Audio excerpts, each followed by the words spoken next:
Hello friends, मैं हूं सन्मय प्रकाश और आप देख रहे हैं यूट्यूब चैनल सरकार जॉब न्यूज़। और ये है वीकली करंट अफेयर्स दिसंबर सेकेंड वीक का है, यानी 4 से 9 दिसंबर तक के तमाम करंट अफेयर्स इसमें मौजूद हैं।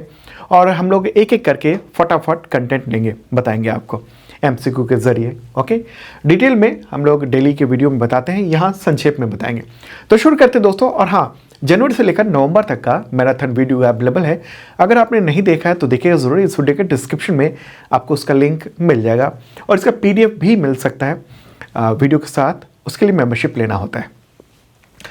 तो सबसे पहले वीकली करंट अफेयर्स में हम लोग राजनीति, केंद्र राज्यों के फैसले, इन सबसे रिलेटेड इंपॉर्टेंट एमसीक्यू लेते हैं, फिर अलग अलग टॉपिक पे चलेंगे।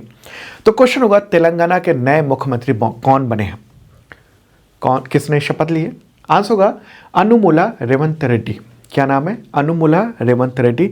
तो 7 दिसंबर को उन्होंने तेलंगाना के मुख्यमंत्री पद की शपथ ली और वहाँ के उप मुख्यमंत्री बने हैं मल्लू भट्टी विक्रमार्क। वहाँ की राज्यपाल है तमिलसाई सौंदरराजन, तो उन्होंने ही शपथ दिलाया और तेलंगाना के वो दूसरे मुख्यमंत्री बने हैं। इससे पहले 2 कार्यकाल तक के चंद्रशेखर राव यानी बीआरएस के जो लीडर हैं, उससे पहले उसका नाम, पार्टी का नाम टीआरएस था, तेलंगाना राष्ट्र समिति था। तो उसके के चंद्रशेखर राव 2 बार मुख्यमंत्री रहे और अब रेवंत रेड्डी, पूरा नाम है अनुमुला रेवंत रेड्डी। ओके, आगे बढ़ते हैं, अगला क्वेश्चन लेते हैं। मध्य प्रदेश विधानसभा चुनाव 2023 में विजेता दल भाजपा ने कितनी सीटें जीती हैं? आंसर को 163। देखिए, मध्य प्रदेश विधानसभा में टोटल 230 सीटें हैं और बहुमत मिला है बीजेपी को, यानी 163 सीट्स विधानसभा की उस पार्टी ने जीत ली है। कांग्रेस को काफ़ी कम मिले, 66 ठीक है सीटें मिली। अगला क्वेश्चन लेते हैं, राजस्थान विधानसभा चुनाव 2023 में विजेता दल भाजपा ने कितनी सीटें जीती हैं? आंसर होगा 115 बहुमत मिला है राजस्थान में। देखिए, टोटल 200 सीटें हैं, उसमें से 199 पर चुनाव हुआ था। एक सीट पर उम्मीदवार के शायद डेथ होने की वजह से वहाँ इलेक्शन नहीं हो पाया था, वो बाद में होगा। तो बीजेपी को 115 सीटें मिली हैं 199 सीटों पर जो चुनाव हुआ था उसमें।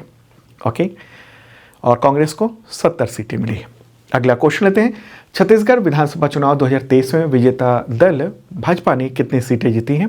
आंसर होगा 54। ठीक है, कितनी? 54। वहाँ पर टोटल जो सीटें हैं विधानसभा में वो है 90 और बहुमत का आंकड़ा 46 होता है, लेकिन बीजेपी को 54 मिला है बीजेपी को। सेकेंड स्थान पर कांग्रेस है 35। तो पहले यहाँ पर कांग्रेस की सरकार थी, अब बीजेपी की सरकार यहाँ होने वाली है। आगे बढ़ते हैं, तेलंगाना विधानसभा चुनाव में विजेता दल कांग्रेस ने कितनी सीटें जीती हैं? आंसर होगा 64। ठीक है, टोटल 64। तो यहाँ पर ना जो टोटल सीटें थी 119 यानी 119 थी और भारत राष्ट्र समिति और एआईएमआईएम की मिलीजुली सरकार थी। लेकिन अब कांग्रेस को जीत हासिल हुई। कांग्रेस ने 64 सीटें वहाँ पर जीती हैं, बीआरएस ने 39 सीटें जीती हैं, भाजपा ने 8 सीटें जीती हैं। ठीक है, और वहाँ के जो मुख्यमंत्री बने हैं कौन, उनका नाम मैंने आपको पहले ही बताया, रेवंत रेड्डी, अनुमुला रेवंत रेड्डी। अगला क्वेश्चन, मिजोरम विधानसभा चुनाव 2023 में किस राजनीतिक दल को बहुमत प्राप्त हुआ है? आंसर होगा ZPM। पूरा नाम क्या है? Zoram people's movement. ठीक है, जोरम पीपल्स मूवमेंट। यहाँ पर पहले मिजो नेशनल फ्रंट और बीजेपी की गठबंधन वाली सरकार थी। मिजोरम मैप में देख रहे हैं, यहाँ पर है। तो और अब यहाँ ZPM को सबसे ज़्यादा सीटें मिली हैं बहुमत के साथ, यानी 27 सीटें वहाँ मिल गई हैं। अगला क्वेश्चन लेते हैं, लोकसभा ने Jammu Kashmir reorganisation amendment bill 2023 पारित किया है, जिसमें जम्मू कश्मीर विधानसभा के लिए कितनी सीटों का प्रावधान किया गया है? आंसर होगा 114। पहले जम्मू कश्मीर विधानसभा में, मतलब राज्य जब था ये उस वक्त, अभी तो यूनियन टेरिटरी है यानी केंद्र शासित प्रदेश है, तो राज्य जब था उस वक्त टोटल सीटें 107 थीं। अब टोटल सीटें 114 कर दी गई हैं। केंद्रीय गृह मंत्री अमित शाह ने 6 दिसंबर को, ये अभी जो संसद का शीतकालीन सत्र चल रहा है वहाँ पर, तो इस बिल को पेश किया था और लोकसभा में पास हो गया है, फिर आगे भी पास हो जाएगा ऐसी उम्मीद है। इससे रिलेटेड एक इम्पॉर्टेंट क्वेश्चन है, Jammu Kashmir reorganisation amendment bill 2023 में पाक ऑक्युपाइड कश्मीर यानी पीओके के लिए जम्मू कश्मीर विधानसभा में कितनी सीटों का प्रावधान किया गया? ऐसा पहली बार हुआ है इस बार। आंसर का 24। ठीक है, तो मैप के ज़रिए आप देख रहे हैं ये पूरा लद्दाख है और ये है जम्मू कश्मीर, लेकिन पाक ऑक्युपाइड कश्मीर जो है ना पूरा ये है। तो इसमें जो यूनियन टेरिटरी कश्मीर जम्मू कश्मीर का जो ये वाला जो हिस्सा है इतने जगह का, तो इसमें ये यहाँ से लेकर यहाँ तक के लिए इतनी, इसके लिए जो सीटें 24 आवंटित कर दी गई है। ठीक है, यहाँ पर अब की गई हैं। अभी मतलब बिल जो है वो पारित हुआ है लोकसभा में। आगे आने वाले वक्त में ये कानून बन जाएगा, राज्यसभा में पास होगा, फिर राष्ट्रपति सिग्नेचर करेंगी उसके बाद। ओके, और लद्दाख आपको पता है लद्दाख में विधानसभा का प्रावधान नहीं है, वो भी यूनियन टेरिटरी है। ठीक है, तो टोटल जो सीटें हैं वो मैंने आपको बताई। तो इस तरह से जम्मू के लिए 43 सीटें, कश्मीर के लिए 47 सीटें और पीओके के लिए 24 सीटें हैं, क्योंकि पीओके हमारा है जिस पर अभी पाकिस्तान ने ऑक्युपाई किया हुआ है। ठीक है, आगे बढ़ते हैं दोस्तों, अगला क्वेश्चन लेते हैं। राज्यसभा ने डाकघर विधेयक 2023 को पारित कर दिया, तो कानून बनने पर यह विधेयक किस वर्ष बने भारतीय डाकघर अधिनियम की जगह लेगा? आंसर होगा 1898। क्या है? 1898। तो संसद का जो शीतकालीन सत्र चल रहा है उसी के दौरान ये काम किया गया है। ओके, 4 नवंबर को राज्यसभा ने इस विधेयक को पारित कर दिया है। इससे क्या हुआ? 125 साल पुराना जो कानून था भारतीय डाकघर अधिनियम 1898 वो निरस्त हो जाएगा और नया कानून इसमें यह प्रावधान दिया गया है कि डाकघर विधेयक 2023 वो लागू होगा। इससे रिलेटेड एक और क्वेश्चन महत्वपूर्ण है। डाकघर विधेयक 2023 में किस प्रावधान की वजह से यह चर्चा में रहा? आंसर का इसका राज्य की सुरक्षा के हित में अधिकारी को किसी भी वस्तु को रोकने, खोलने या हिरासत में लेने का अधिकार। किसी भी वस्तु का मतलब ये हुआ कि जो डाकघर के जरिए जो भी कोई सामान जा रहा है, पार्सल जा रहा है, चिट्ठी जा रही है, उन सबको खोलने का, उसको अपने कब्जे में ले लेने का, रोक लेने का, ये सारे अधिकार उसको मिल जाएंगे, उस अधिकारी को। देखिए, अभी तक भी ऐसा होता था, लेकिन अनौपचारिक रूप से सरकार और तमाम जो एजेंसी है वो काम किया करते थी, लेकिन अब इसको कानूनी रूप दे दिया गया है। तो मतलब कानूनी रूप से ये काम अधिकारी, सरकारी अधिकारी या सरकार के हाथ में है कि अब वो किसी भी चीज़ को रोक सकता है, खोल सकता है, हिरासत में ले सकता है, मतलब अपने हाथ में रख सकता है। आगे बढ़ते हैं दोस्तों, अगला क्वेश्चन लेते हैं। लोकसभा ने अधिवक्ता संशोधन विधेयक 2023 यानी एडवोकेट अमेंडमेंट बिल 2023 को पारित कर दिया, तो इसमें नया प्रावधान क्या है? क्या है नया प्रावधान इसमें? तो अदालतों में दलालों की भूमिका पर रोक, ये बेसिकली यही पॉइंट आउट किया गया है इस विधेयक में। ओके, तो ये जो बिल है वो अधिवक्ता अधिनियम 1961 में संशोधन कर रहा है। लोकसभा ने इस बिल को 4 दिसंबर 2023 को पारित कर दिया और राज्यसभा ने काफ़ी पहले ही यानी मानसून सत्र में ही अगस्त 2023 के दौरान बिल को मंजूरी दे दी थी। तो अब ये कानून बन जाएगा। दोस्तों, अब आगे बढ़ते हैं और बीमारी, वायरस, इन सब से रिलेटेड इंपॉर्टेंट क्वेश्चन लेते हैं। उससे पहले आपको बताऊं कि इसका जो PDF है वीकली करंट अफेयर्स का, वो आपको मिल जाएगा मेंबरशिप प्लान के ज़रिए। जिन लोगों ने मेंबरशिप लिया हुआ है वो ऐप पर जाएं, वहाँ से डाउनलोड कर सकते हैं और वीकली टेस्ट सीरीज़ में भी हिस्सा ले सकते हैं। और जिन लोगों ने मेंबरशिप नहीं लिया उनको बता दूं कि मेंबरशिप प्लान है और बहुत मामूली सा प्राइस है। इसके ज़रिए आप अगले 1 साल तक यानी 365 डेज़ तक, 365 दिनों तक करंट अफेयर का PDF प्राप्त कर सकते हैं। वीकली, मंथली, क्वार्टरली, ईयरली, वो भी कई तरीके के one liner MCQ with notes होता है और वीडियो का लिंक भी होता है वहाँ पर, ताकि आप किसी टॉपिक को अगर विजुअली समझना चाहते हैं तो वो भी समझ लें। इसी के साथ daily mock test, weekly mock test और मंथली मॉक टेस्ट होता है करंट अफेयर्स का। साथ में इतने तरह के एग्जामिनेशन के लिए टेस्ट सीरीज भी अवेलेबल है, तो देखिएगा ज़रूर, इस वीडियो के डिस्क्रिप्शन में इसका लिंक दिया हुआ है। अगला क्वेश्चन लेते हैं।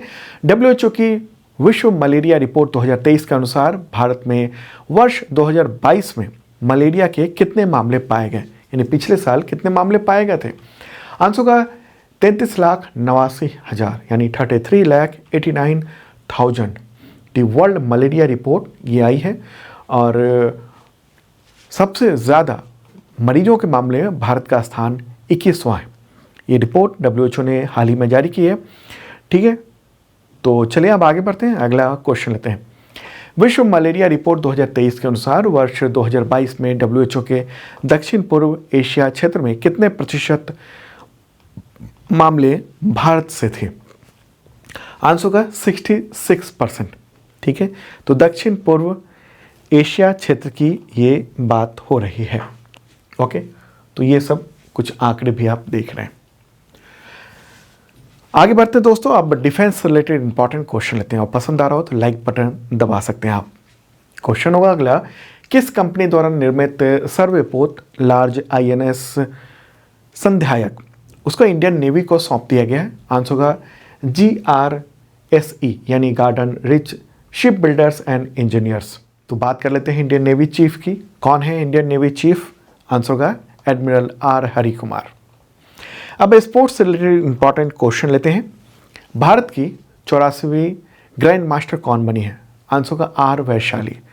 Okay, R Vaishali. तो 1 दिसंबर को वो भारत की 84वीं यानी 84th ग्रैंड मास्टर बन गई हैं। 22 साल की हैं वो। फोटोग्राफ ये रहा। अगला क्वेश्चन लेते हैं, भारत के ग्रैंड मास्टर बनने वाली पहली भाई बहन की जोड़ी का नाम बताएं? आंसर होगा R वैशाली और R प्रज्ञानानंद। R प्रज्ञानानंद पहले से ग्रैंड मास्टर हैं और R वैशाली अभी दिसंबर में ग्रैंड मास्टर बनी है। ठीक है, तो R प्रज्ञानानंद की बड़ी बहन है वैशाली, जो फोटोग्राफ आप देख रहे हैं। अगला क्वेश्चन, R वैशाली भारत की कौन सी भी महिला ग्रैंड मास्टर बनी है? आंसर होगा तीसरी। इससे पहले कोनेरू हम्पी, हरिका द्रोणावल्ली और R वैशाली अभी बनी है। तो ये 3 टोटल अभी हैं और तीसरी महिला ग्रैंड मास्टर हैं R वैशाली। ओके, चलिए आगे बढ़ते हैं। अगला क्वेश्चन, T20 क्रिकेट में सबसे तेज 4000 रन बनाने वाले भारतीय खिलाड़ी कौन बन गए हैं? आंसर होगा ऋतुराज गायकवाड़। ठीक है, उन्होंने 116 इनिंग में 4000 रन पूरे कर लिया और ये सबसे तेज रन बनाने का ये रिकॉर्ड हुआ है। किसमें? T20 में, भारत के लिए। यहाँ भारत के लिए की बात हो रही है, भारत की बात हो रही है। आगे बढ़ते हैं, अगला क्वेश्चन लेते हैं अवार्ड से रिलेटेड। टाइम मैगजीन का पर्सन ऑफ द ईयर 2023 किसे चुना गया है? आंसर होगा टेलर स्विफ्ट। नाम आपको ध्यान में रखना है, टेलर स्विफ्ट। फोटोग्राफ ये रहा। ये कौन है? तो अमेरिकी गायक हैं और गीतकार हैं। ठीक है, और स्पॉटिफाई पर सबसे अधिक सर्च की जाने वाली जो म्यूजिक आर्टिस्ट है उनमें से वो पहली है। ठीक है, अगला क्वेश्चन, ऑक्सफोर्ड यूनिवर्सिटी प्रेस ने किस वर्ड को यानी शब्द को वर्ड ऑफ द ईयर 2023 चुना है? आंसर होगा रिज। ठीक है, रिज जो है ना वो काफ़ी वायरल है और ऑक्सफोर्ड यूनिवर्सिटी प्रेस ने ये कहा है। रिज का मतलब हुआ कि करिश्मा से रिलेटेड, मतलब करिश्मा से रिलेटेड है ये रिज। और इसका मतलब ये हुआ कि एक व्यक्ति की शैली, आकर्षण, चार्म, स्टाइल के माध्यम से किसी रोमांटिक साथी को आकर्षित करने की क्षमता। ठीक है, तो ये स्पाइडरमैन की जो एक्टिंग करते हैं उनकी वजह से ये काफ़ी चर्चा में था ये। अगला क्वेश्चन, इसरो के किस वैज्ञानिक को शीर्ष फ्रांसीसी नागरिक सम्मान लीजन ऑफ द ऑनर से सम्मानित किया गया? आंसर होगा VR ललितांबिका। 29 नवंबर को उनको भारत फ्रांस अंतरिक्ष सहयोग को बढ़ावा देने के लिए ये सम्मान दिया गया है। ओके, और इसरो की वो दूसरी ऐसी साइंटिस्ट हैं जिनको ये अवार्ड मिला है, लीजन ऑफ ऑनर। इससे पहले इसरो के पूर्व अध्यक्ष SA किरण कुमार को ये अवार्ड मिल चुका था। अगला क्वेश्चन अब इंडेक्स से रिलेटेड लेते हैं, सूचकांक उन सब से रिलेटेड। ओके, और इसमें इंडेक्स के साथ साथ अलग अलग जो तमाम इंटरनेशनल ऑर्गेनाइजेशन है उसके द्वारा अगर किसी चीज़ को मान्यता दी गई है उसको भी शामिल किया है। तो क्वेश्चन होगा, यूनेस्को ने गुजरात के किस पारंपरिक नृत्य को अमूर्त सांस्कृतिक विरासत सूची में शामिल किया है, इंडेक्स किया है? आंसर होगा गरबा। ठीक है, गरबा। ठीक है, गरबा को शामिल किया गया।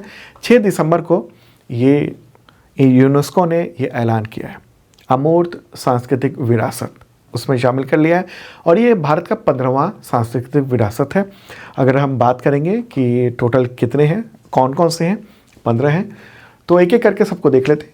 पहला है वैदिक मंत्रोच्चार की परंपरा, दूसरा रामलीला रामायण का पारंपरिक प्रदर्शन, तीसरा है कुटियाट्टम संस्कृत थिएटर केरल में, चौथा है रामवन गढ़वाल हिमालय के धार्मिक त्यौहार और धार्मिक अनुष्ठान उत्तराखंड का, पांचवा है केरल का मुदियट्टू अनुष्ठान थिएटर और नृत्य नाटक। ठीक है,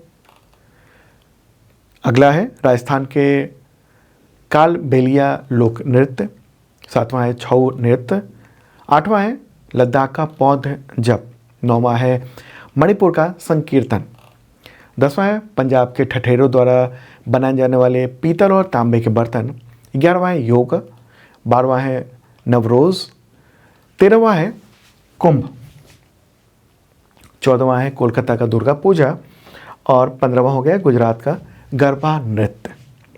अब आगे बढ़ते हैं दोस्तों और अंतर्राष्ट्रीय संगठन से रिलेटेड इंपॉर्टेंट क्वेश्चन लेते हैं। अंतर्राष्ट्रीय समुद्री संगठन यानी IMO परिषद में किस कार्यकाल के लिए भारत सर्वाधिक वोटों से फिर से चुना गया? आंसर होगा इसका 2024-25। ठीक है, 2024-25 इसका सही आंसर होगा। ठीक है, डेली वीडियो में ये कुछ कन्फ्यूजन था, ये इसका आंसर होगा 2024-25। ओके, तो अंतर्राष्ट्रीय समुद्री संगठन जो है ना, तो उसको संचालन करने के लिए, उस संगठन में तो बहुत सारे देश हैं, तो उस संगठन का संचालन करने के लिए 10 देशों का एक परिषद है, तो उसी में भारत चुना गया है और फिर से चुन लिया गया है।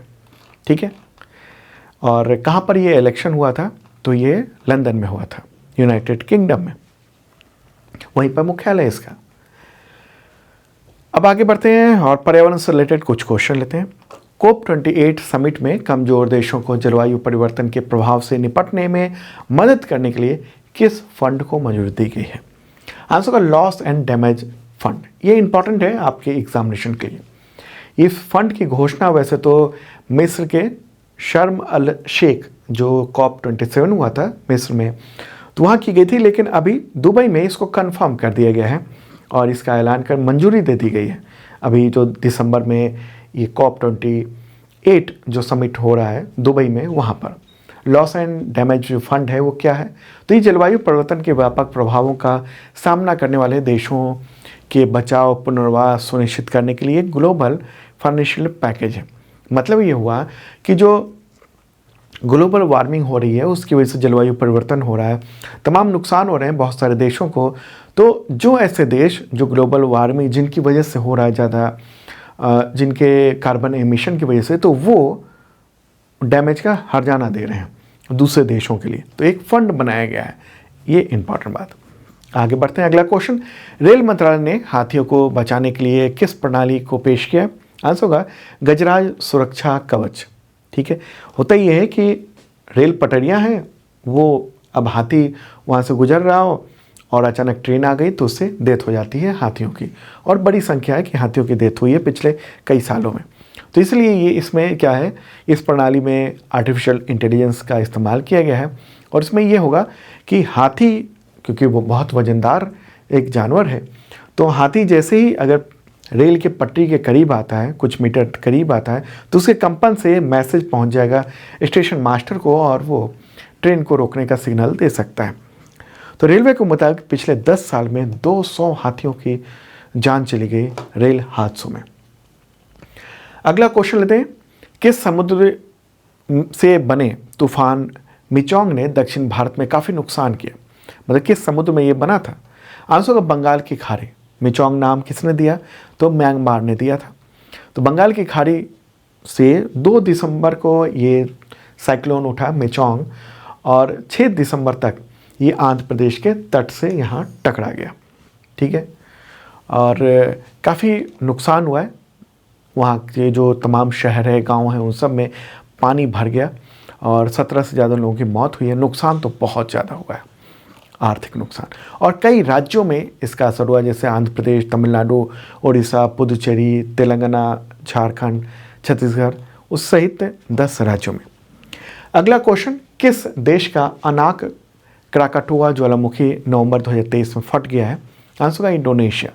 इसका असर इतना ज़्यादा था कि आसमान में करीब 1 किलोमीटर की ऊंचाई तक वहाँ बादल छा गए थे। आगे बढ़ते हैं, अब विदेश से रिलेटेड यानी फॉरेन से रिलेटेड इंपॉर्टेंट क्वेश्चन लेते हैं। भारत सरकार ने केन्या को कृषि क्षेत्र में आधुनिकीकरण के लिए कितनी रकम की ऋण सुविधा देने की घोषणा की है? आंसर होगा $250 मिलियन, $250 मिलियन। अगर रुपए में कन्वर्ट करेंगे तो लगभग ये 2000 करोड़ रुपए होते हैं। तो केन्या के राष्ट्रपति, उनका नाम है विलियम सोमोई रूतो, उन्होंने अभी दिसंबर में भारत की यात्रा की और इसी दौरान दोनों देशों के बीच में कई सारी बातचीत हुई है। दोनों देशों के जो राष्ट्राध्यक्ष हैं यानी भारत के प्रधानमंत्री और वहाँ के राष्ट्रपति के द्वारा, तो इसी दौरान भारतीय प्रधानमंत्री ने ये ऐलान किया है कि $250 मिलियन के ये ऋण सुविधा दी जा रही है। अब दिवस से रिलेटेड इंपॉर्टेंट क्वेश्चन, अंतर्राष्ट्रीय नागरिक उड्डयन दिवस कब मनाया जाता है? International civil aviation day. Answer होगा 7 दिसंबर को। ठीक है, नेक्स्ट क्वेश्चन लेते हैं, किस महापुरुष की पुण्यतिथि यानी 6 दिसंबर को महापरिनिर्वाण दिवस के रूप में मनाया जाता है उसको? 6 दिसंबर को। Answer doctor BR Ambedkar. महापरिनिर्वाण का अर्थ होता है मुक्ति। तो इस दिन अम्बेडकर साहब और उनके अनुयायी और पूरा भारत, यहाँ तक कि दुनिया के कई देशों में उनको श्रद्धांजलि दी गई। अगला क्वेश्चन, विश्व मृदा दिवस कब मनाया जाता है यानी वर्ल्ड सॉइल डे? आंसर होगा 5 दिसंबर को। ओके, अगला क्वेश्चन, सशस्त्र सेना झंडा दिवस कब मनाया जाता है? Arm forces flag day. Answer होगा 7 दिसंबर को। अगला क्वेश्चन, भारतीय नौसेना दिवस कब मनाया जाता है? आंसर होगा 4 दिसंबर को। ओके, क्यों मनाया जाता है? क्योंकि 1971 में भारत और पाकिस्तान के युद्ध के समय 4 दिसंबर को पाकिस्तान के खिलाफ ऑपरेशन ट्राइडेंट उसको शुरू किया गया था। ओके, और प्रमुख भूमिका थी इस दौरान नौसेना की उस भारत पाकिस्तान युद्ध को जीतने में। तो दोस्तों, ये था वीकली करंट अफेयर्स। कल फिर मिलेंगे और Monday to Saturday daily video देखिए ज़रूर। Okay, bye.